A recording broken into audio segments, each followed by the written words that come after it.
General Wayne Eyre is the Chief of the Defence Staff for the Canadian military, and he's with us for an exclusive interview this evening. Hi, General Eyre. Pleasure to welcome you here in studio. Oh, Vashi, thanks for having me here. I appreciate you making the time. We just spoke with Ukraine's Prime Minister about some of the aid, particularly the military aid that Canada has sent Ukraine's way, and he was very appreciative, as all officials from Ukraine have been. But on the subject of the $500 million announced in the budget, he said we're waiting essentially for Canada to purchase weapons and then send us those weapons. Do you know, has any purchase been made? And if not, when? So that work is ongoing. I'm not going to get into the precise details here. We got a bit of a challenge as we take a look at what we can donate from our existing stocks, what we have to maintain for our own readiness, for our own use, and versus what is available for purchase out there from industry. I think what this has shown, though, is we need to increase the capacity of defense industry. Given the deteriorating world situation, we need defense industry to go onto a wartime footing and increase their production lines to be able to support the requirements that are out there, whether it's ammunition, artillery, rockets, you name it. There's a huge demand out there. Okay, I want to ask you about those production lines in just 1 second, but I understand that you can't tell me here are the weapons we're going to buy and when. Mm-hmm. But when you talk about, for example, the balance that will have to be struck between looking at our own capacity, our own stockpile, mm-hmm. and that which we purchase, I just want to be clear, because the defense minister on our program said about a month ago that the domestic supply had already been exhausted. I know that changed with the Howitzers, but are you saying that there's even more beyond that we could be supplying from our own military stockpiles to Ukraine? So our risk calculus is constantly being looked at, being adjusted. I will tell you, with the artillery that we donated, it made no sense operationally to donate that by ourselves. It would be a small drop in the bucket with unique ammunition, unique parts. But doing it as part of a wider collective with the Americans, with some other allies, to make a deliberate effort to transition the Ukrainian forces to a Western standard, that's when it made operational sense for us to donate artillery. It emanated for a discussion I had with my American counterpart, General Mark Milley, about the changing character of the war and where longer range artillery is becoming much more important. That coupled with the training, the transition time to train Ukrainian forces to transition from a Soviet-era artillery, tube artillery, to what we have now, relatively low. And so it made sense at that point. And we continue to evaluate the changing character of the war, what our allies are doing. What we don't want to have is a number of orphan fleets. What I mean by that are groups of vehicles with their own unique spare parts, maintenance, training, that just increases the burden on Ukrainian forces. And so working collectively with our allies is important going forward here. So if I understand you correctly, you talked to your counterpart in the U.S. and it was determined that, okay, there's a need for this heavy artillery, and I think together we can supply it. Exactly. And that's what changed. And then when you look ahead and when you are looking at the composition of $500 million of whatever gets sent to Ukraine, are you saying that there is the possibility that other discussions like that could occur, and we could take another look at our stockpiles, and there might be more that we could send? And it's always a risk calculus. What do we need to train our own forces? What do we need for our own high readiness forces? What do we need for our forces that are deployed? And how long will it take to replace those capabilities as well? And going back to my discussion about industry capacity and getting onto a wartime footing, that's all part of the very delicate calculation and risk analysis we have to do. So what's your risk analysis in layman's terms right now? And what I'm trying to get at is, I think for our viewers who are wondering, this is probably the most insecure world many of them have lived in. Mm-hmm. How ready is the Canadian military, given everything we've sent Ukraine, given the limits to our capabilities that already existed, if something were to escalate? From your vantage point, how ready is the Canadian military? So it's always a question of ready for what? And so we're ready for domestic emergencies, floods, fires, and the like. We are ready to fulfill our NATO commitments. But what is the scale that the emergency is going to, or the incident, the activity is going to demand? So it's always a question of how much you can provide. So right now, what we are signed up for with NATO, yes, we are ready for that. But it's something that I am constantly focused on. How do we ensure that readiness, that ability to fight tonight? But at the same time, we can't mortgage the future. We got to think about the future capabilities we need to develop. So balancing future readiness or current readiness with future capabilities and future capability development is always a challenge. Are you worried about it? Oh, I'm always worried about it. The world, as of the Russian invasion, became much more dangerous. You know, we're facing a security situation in Europe that is as dangerous as it has been since the end of the Second World War. We're facing a security situation in the world that is as dangerous or more dangerous than since the end of the Cold War.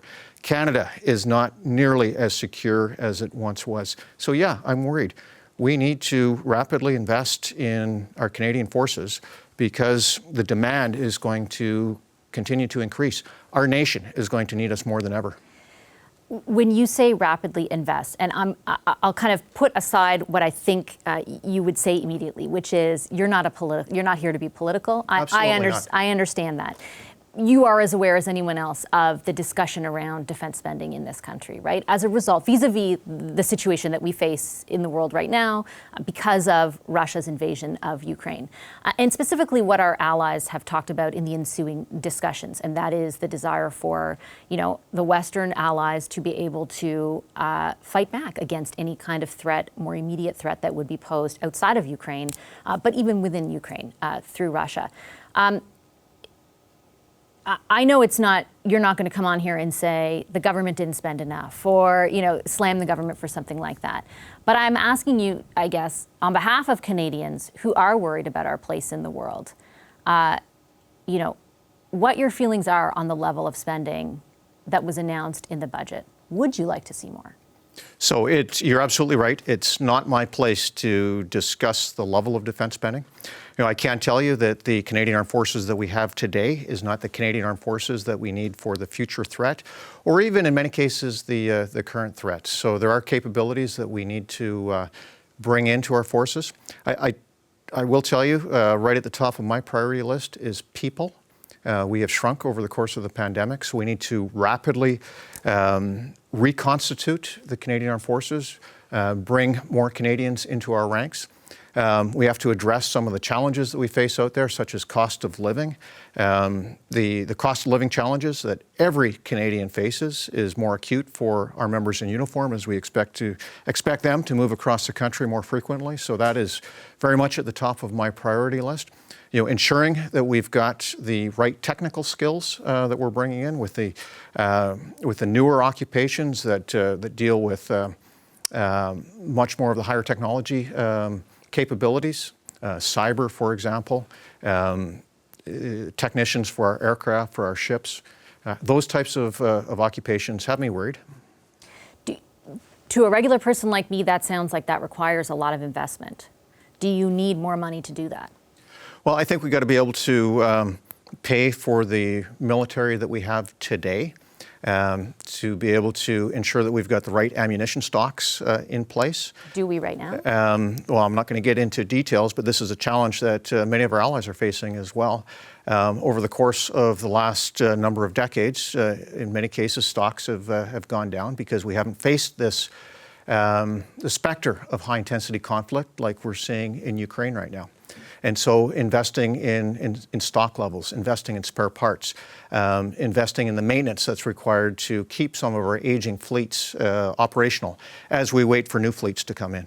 Is that happening right now, I guess, though, is the bottom line? It's all a question of scale.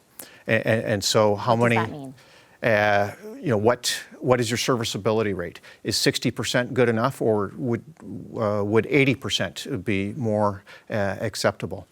And so what we focus on is our high readiness units, making sure that those are ready to go.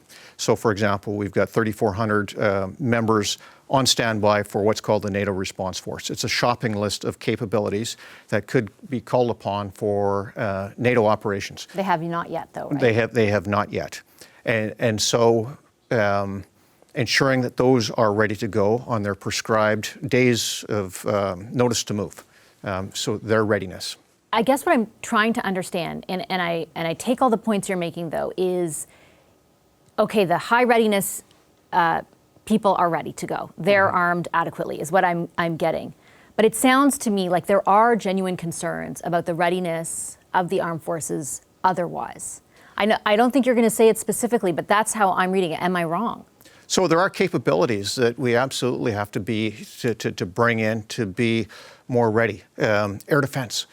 So we see the specter of the drones that are out there. So investing in drones and counter-drone technology is one area. Ground-based air defense, precision long-range weapons, so our ability to strike are all capabilities that we need to ensure that we have. Do you have faith, though, that the government will provide the funds to do it? I guess that's the bottom line, because I didn't read any of that in the budget.